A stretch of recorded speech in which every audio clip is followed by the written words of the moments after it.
Good morning, everyone. Thank you for joining us for our second of three Inside Coffee Chats. We'd like to thank Nutanix for sponsoring this session today. And before we get into our topic today, let's take a couple moments and just kind of introduce ourselves.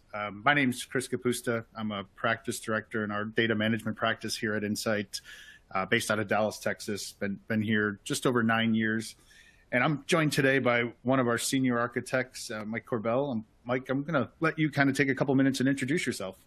Sure. Yeah, well, like Chris said, my name is Mike Corbell, and I'm a senior architect focused on primarily data center and public cloud infrastructure with a pretty strong focus around compute and storage platforms.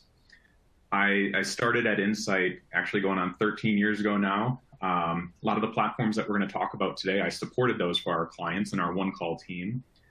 And then I worked in our professional services group, installing a lot of the platforms. And then in the past 9 years, I've been in a role focusing more around architecture and design. I saw what it was like to support these, to install them, and I think that really helps me in the design process. And so I help customers navigate, the entire infrastructure landscape because there's so much out there, and help them determine which platforms are going to most effectively kind of respond to the changing market needs and enable the business. And so that's what I've been doing for the past 9 years. Excellent.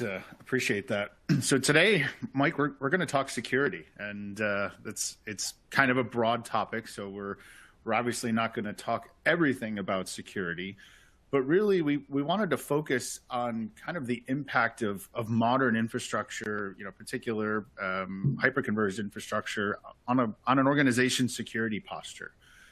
I think we agree securing our data, it's really more complex than ever. And, there's new challenges, there's new threats, and we'll cover some of those today. But, maybe we'll start, Mike, by just taking a dive and look at some of the challenges that we hear about on a daily basis as we're helping our clients kind of navigate these new waters and secure their data in these new fashions.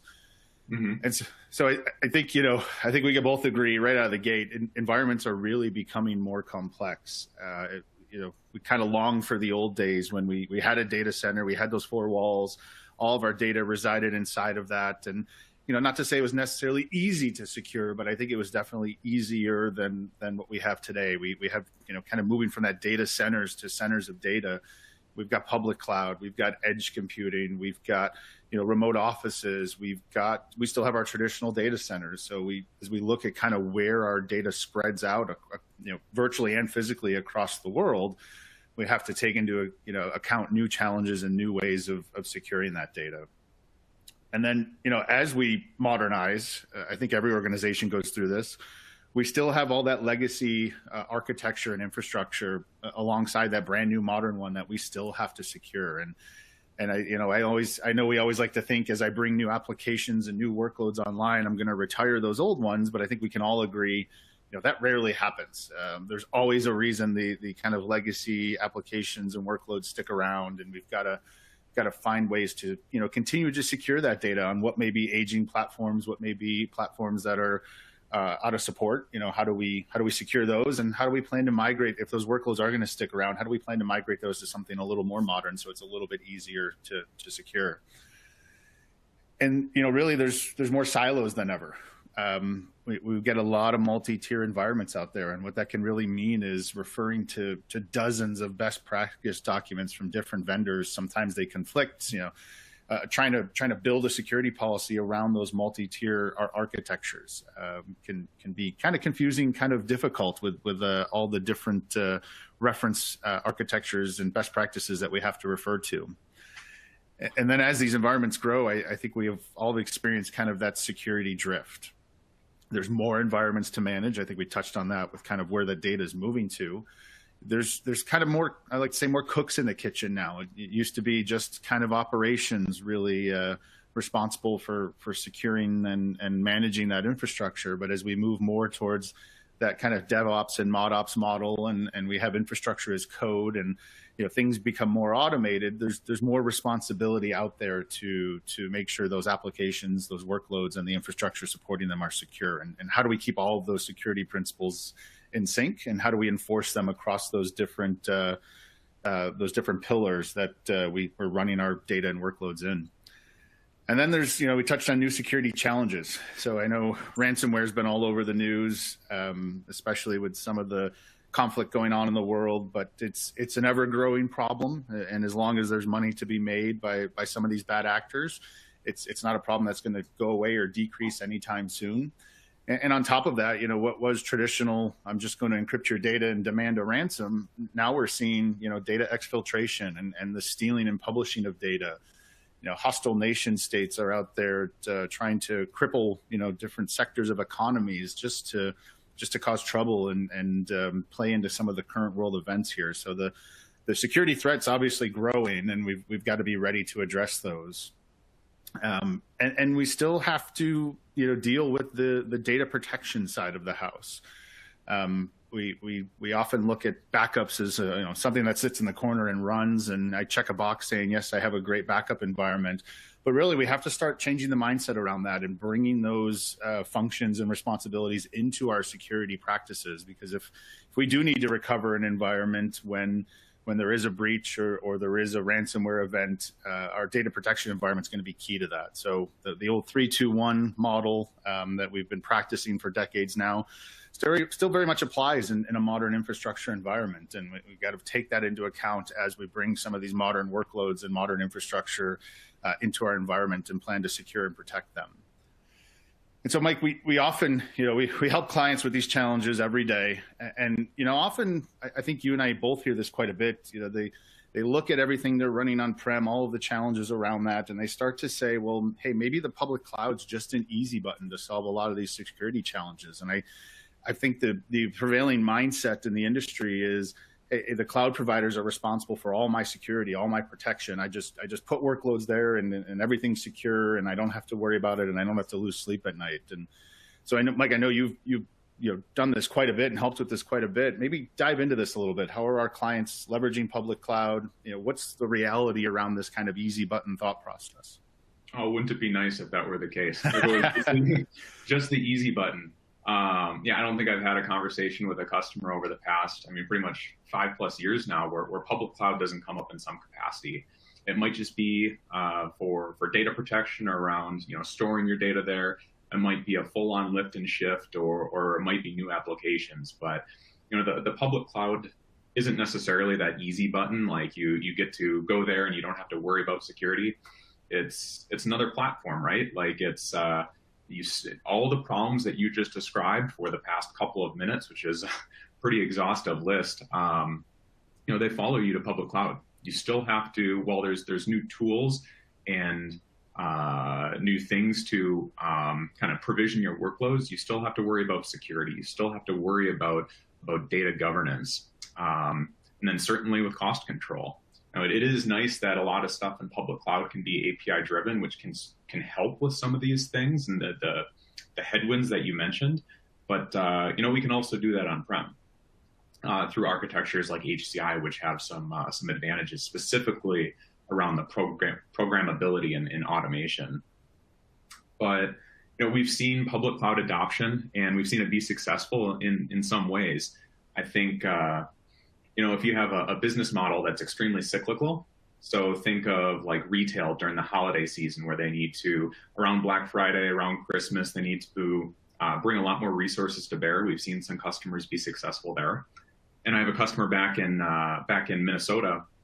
It's a finance and tax accounting firm. So around tax season, they're able to bring a lot more resources to bear. So, if your workload is extremely cyclical, public cloud may make some sense there. And even then, though, you don't want to just do a straight up lift and shift. You want to take advantage of some of the public cloud technologies like PaaS services and containerization, where you can take advantages of some of the efficiencies that public cloud will bring to bear, and maybe have some cost savings then, because cost savings of public cloud is definitely not always true. And we've seen a lot of adoption around the data protection space. Public cloud can be that secondary site, maybe for DR purposes, or maybe it's just a secondary site to put your backups into. So that way you have a different management stack to access it. And then if a bad actor does get into your main environment, they still can't get your backups that are up there if you're taking advantage of some of the kind of worm capabilities of public cloud. But certainly not the easy button. But all that being said, you were talking about bringing it back to security and security posture. What does good security posture look like? And so at Insight, we're adhering to the NIST cybersecurity framework of standards, and there's really 5 core functions there. So if I can build out this slide here, the 5 core functions are across the top. And so they're organized to work together, and they represent the security lifecycle. And you need all these to have a well-run security posture and ensure that you can successfully manage your cybersecurity risk. Starting at the top, just looking at like identify. This is where, as an organization, you're going to look at all of your assets, your systems, your data, and capabilities, and determine what your cybersecurity risk is. And once you identify what your risk is, you can find out, how can I protect? How can I create that hardened infrastructure? And so that's what we do under protect. And even though we have a hardened infrastructure, there's still potential that a bad actor could get into the environment. So how do we detect those security events? And if a security event does occur, how can we respond to that? And if that event actually impaired your infrastructure, how can you recover from it? So, we're going to talk more about the different capabilities of HCI and of Nutanix today, and how they can help you with this security framework. So I think let's start around identify and protect. Really foundationally, when we look at the infrastructure, we want to start from all the way down to development. And I think Nutanix has had a leg up here because they were born in an era in which security has really been at the forefront. So in the past a decade or more, it's been paramount. It's been top of minds for customers and for manufacturers. And so they have a little bit of a leg up here that they're able to, when they go through their development process, have security as a foundational part of that design. And they actually call it their security development lifecycle, their SecDL. And that includes things like when we look at their controller virtual machines, which is integral to their design, those are using Linux kernels, and so is their hypervisor. How do we ensure that the bootloader, the packages, the authentication, kernel logging, all that stuff is set appropriately? Because it's not realistic that all that stuff could just be done through manual checks and balances and manual configuration. And so they adhere to Red Hat STIGs, and those are the security technical implementation guides. And that's just a rigorous set of common standards that they adhere to. So secure development, from a Linux standpoint, they're adhering to these rigorous common standards, and that allows them to control things like direct root login on their systems. They're able to lock system accounts other than root. They're able to enable SSH selectively, enable screen locking, kind of default user shells, warning banners, all the things that I think customers know that they should be looking at and doing, but maybe isn't as easy to do with a typical 3-tier architecture.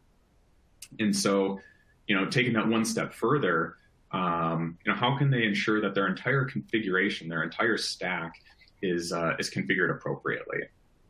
And oftentimes you're going to look at your various components and see what kind of hardening guides they have, and try to make them all work together. And Nutanix has done that through their security configuration management automation. A little bit of a mouthful, just think of it as SCMA for short.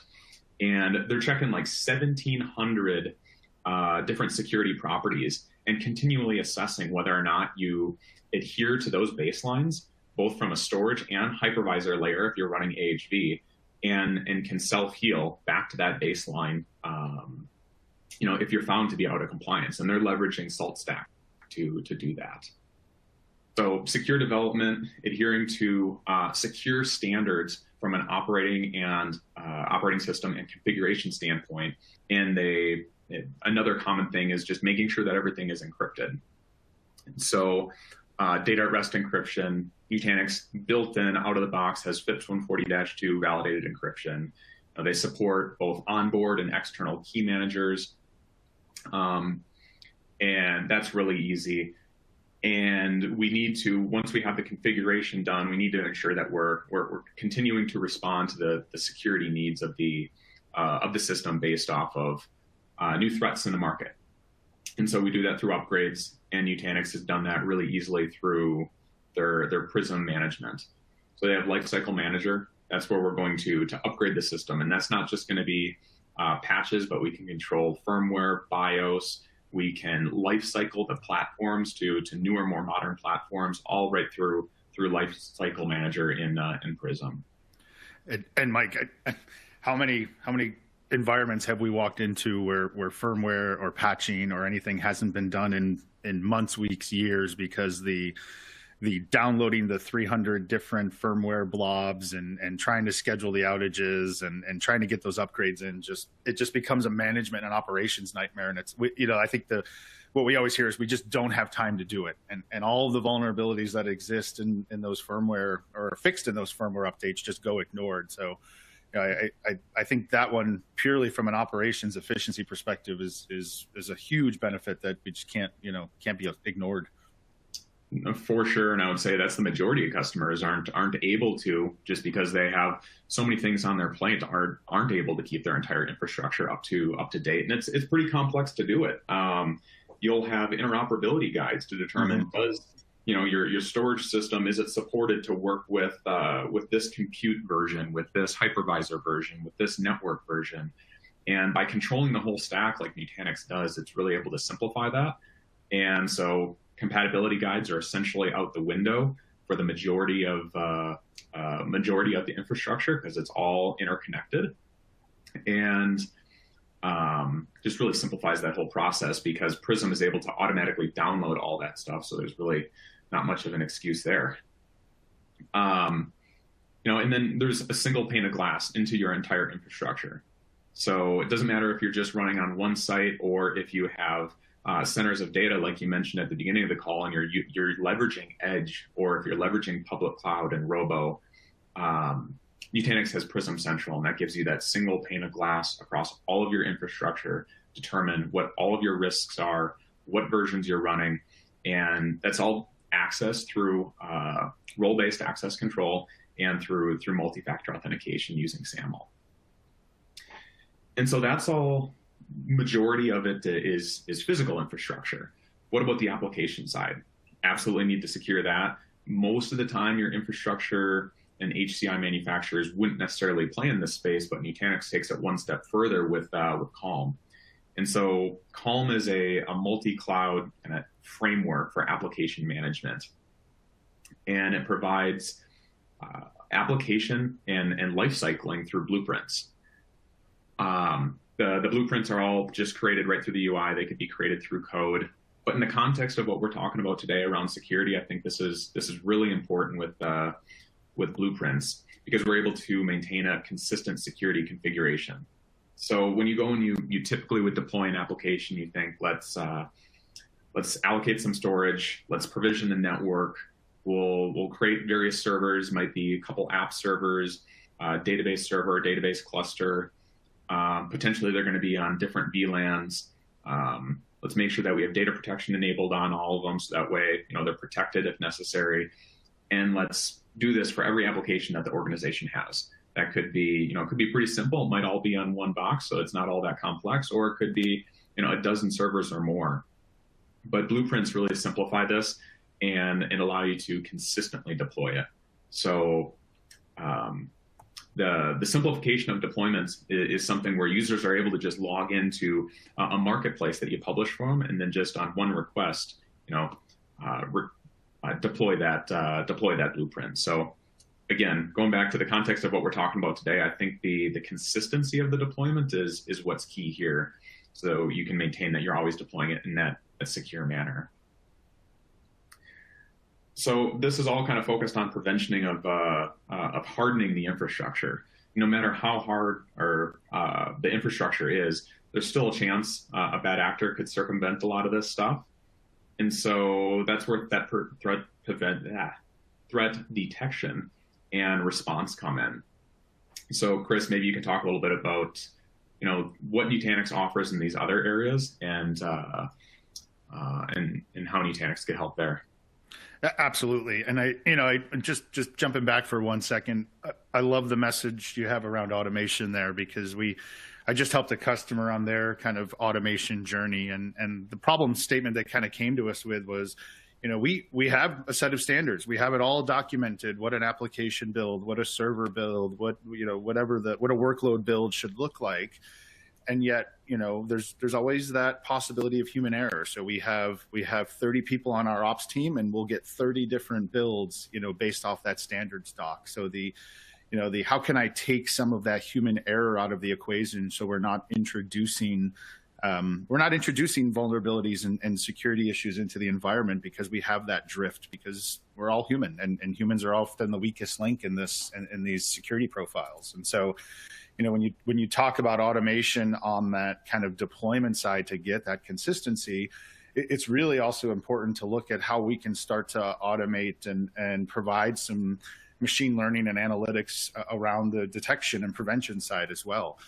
And so when you look at something like Prism Ops, with their resource analytics and insight, and really what that brings is kind of anomaly detection to the environment. So oftentimes when there is a security event, we don't know until it's too late. And the sooner we can be alerted to when something's going differently in the environment, not necessarily even wrong, it's often just something's different. That's our first clue that, hey, there's a potential issue here that we really need to investigate. So, Prism Ops will bring kind of that anomaly detection, automated understanding of when anomalies occur. So think like, hey, if it's a ransomware event, think disk encryption. If I start to see, massive amounts of disk activity that maybe is not normal for my environment, I have, something worth investigating there to make sure that it's not indicative of a larger problem. And then, really, how do I start to apply automation to start to remediate some of these issues? So again, we're all being asked to do more with less. We all have our operations team that are kind of working at full capacity, and we're constantly monitoring for things. But if we can start to apply automation to remediate some of the easier issues, we can start to really focus on some of the more strategic and difficult things to solve in an environment. So, Prism Ops also has that kind of low code to no code automation. And I think that's important, because automation is difficult. I know it's kind of the end utopia for a lot of environments where I bring some products in and the magic happens, and then all of a sudden I'm fully automated. And that magic part is really the most difficult part. Who's gonna write the code? Who's gonna maintain the code?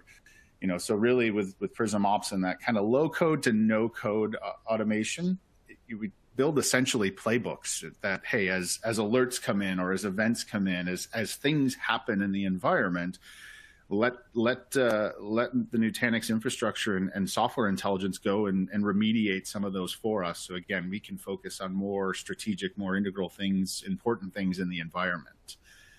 And really, extending that security posture out to the network side of the house as well. So we often talk about hardening machines and systems, but really, if we don't harden the network and have visibility into the network alongside that, we're ignoring a huge attack surface there. So, microsegmentation is an excellent way of securing and getting that visibility. Nutanix Flow, in this case, their network segmentation product. What's nice is it's integrated right into the platform. Again, Mike, you mentioned earlier about controlling that whole stack. And then once you control that stack, kind of the visibility, you get into that. So you get things like deep packet inspection and threat intelligence.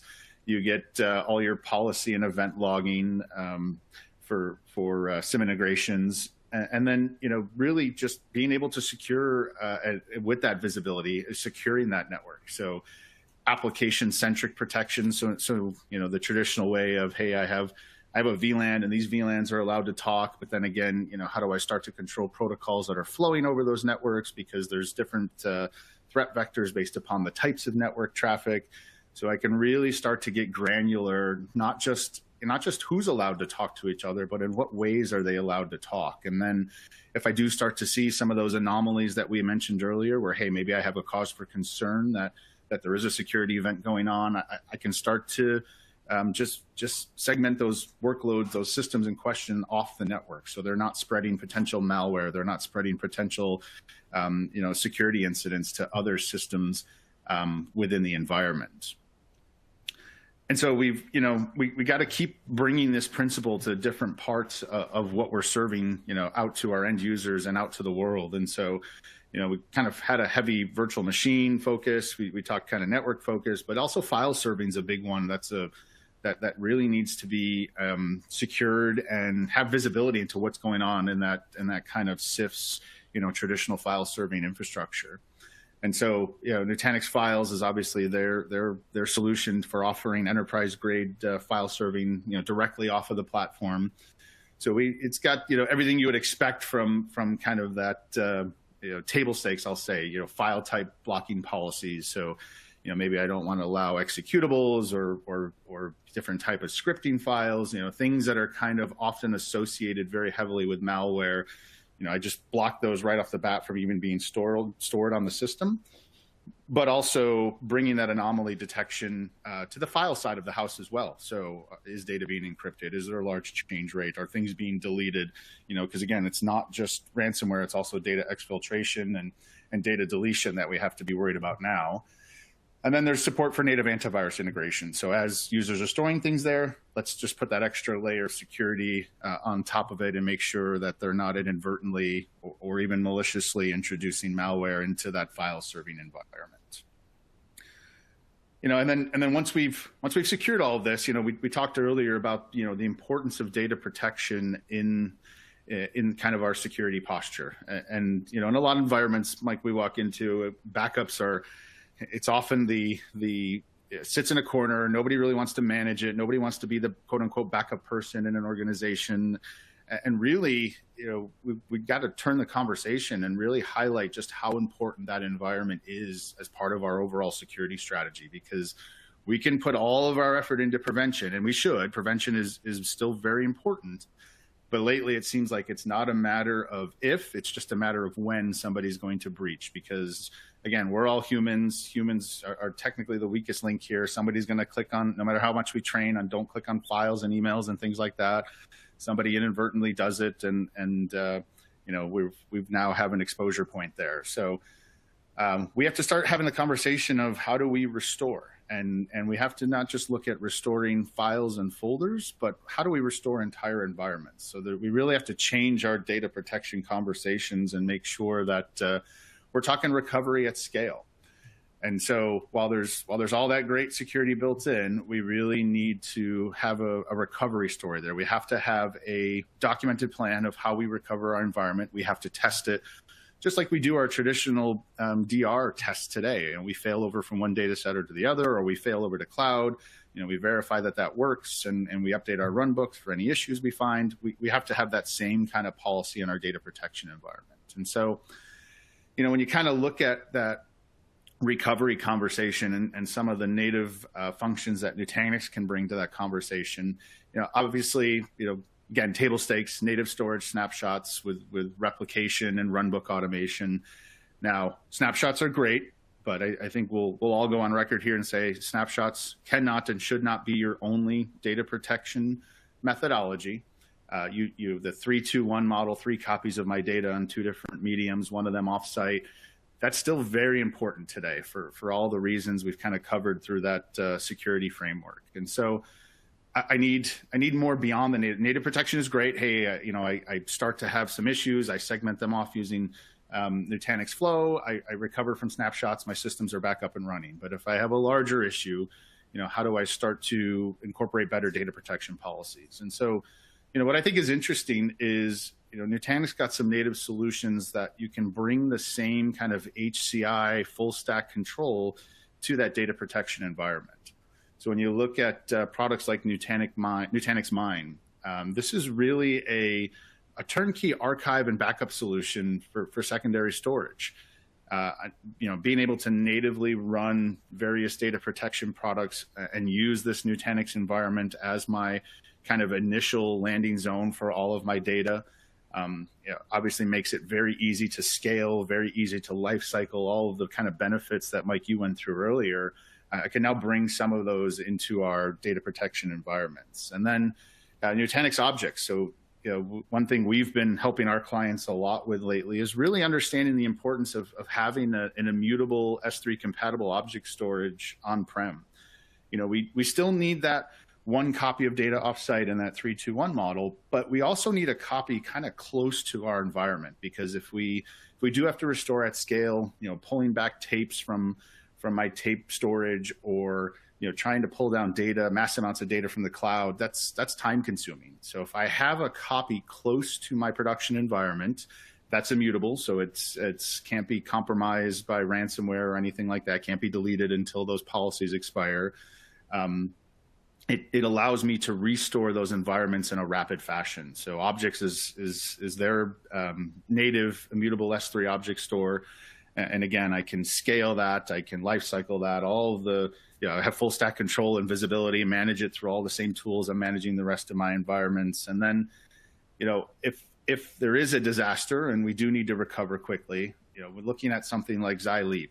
And so this is really simplified disaster recovery as a service, built specifically for Nutanix. So I have to recover quickly and want to use the cloud to do that. It's a hosted solution integrated right into my existing on-prem Nutanix infrastructure. And I can bring all of those workloads up in the public cloud very quickly, just at least to return to operations while I figure out, how I'm going to clean up whatever disaster I have on-prem in my data center and get those workloads back. And, Mike, I know you've moved recently, and we often think of disasters as security events or I was wondering whether or not you were. Yeah, I was wondering whether or not you were going to bring that up. I like this story, so I'm wondering if you could just talk a little bit about kind of the different type of disaster that the West Coast was planning for, and how Xyleap fit in there. Yeah, so I moved out west to Montana, and a common thing out west, like Chris is saying, is natural disasters like forest fires. And so what we've seen Nutanix enable our customers to do that are in the line of forest fires is Xyleap is so quick and easy to set up, because essentially you're running Nutanix software in a public cloud environment. So that's Nutanix's data centers essentially, and you can really easily, just like you think of traditional storage replication, you can set up replication to their public cloud. You don't have to worry about setting up all of the more complex things like networks and the compute, and how you're going to switch from one format on premises into the public cloud format. And so Nutanix did this for a number of customers out in California, where they just, in a matter of days to weeks, were able to set them up with Xyleap, get them replicated over there, and then in the event that a forest fire took out their main data center, they'd be able to be online in Xyleap very, very quickly. So I thought that was an interesting story, and really a testament to how easy the Nutanix has made their infrastructure, and how easy they've made Xyleap. No, I appreciate that. I love that story, because again, it's we often don't equate some of the wildfires, and if you don't live in that area, most of us don't realize the size and impact. So being able to have that recovery option readily available, and again, just quote unquote fail over to the cloud and continue operations till they're out of danger is a huge benefit, and as you mentioned, a huge testament to kind of the integration and owning that whole stack. So I always like to touch on that story whenever we have these types of scenarios here. Yeah. So we've talked about a lot today. Obviously, security, as we mentioned, is a huge topic, and we've obviously focused on a very, I won't say small portion, but a portion of that conversation, and really how modern infrastructure like Nutanix can help start to navigate and solve some of these concerns and issues that we have in the industry. So I'd like to thank everyone for joining today. Mike, I'd like to thank you for hopping on and helping out today. And if there's any additional questions, any ways we can help kind of navigate these security policies and demystify some of the the security issues out there, please visit us at solutions.insight.com. But again, we'd like to thank everyone for your time today, and thanks for joining.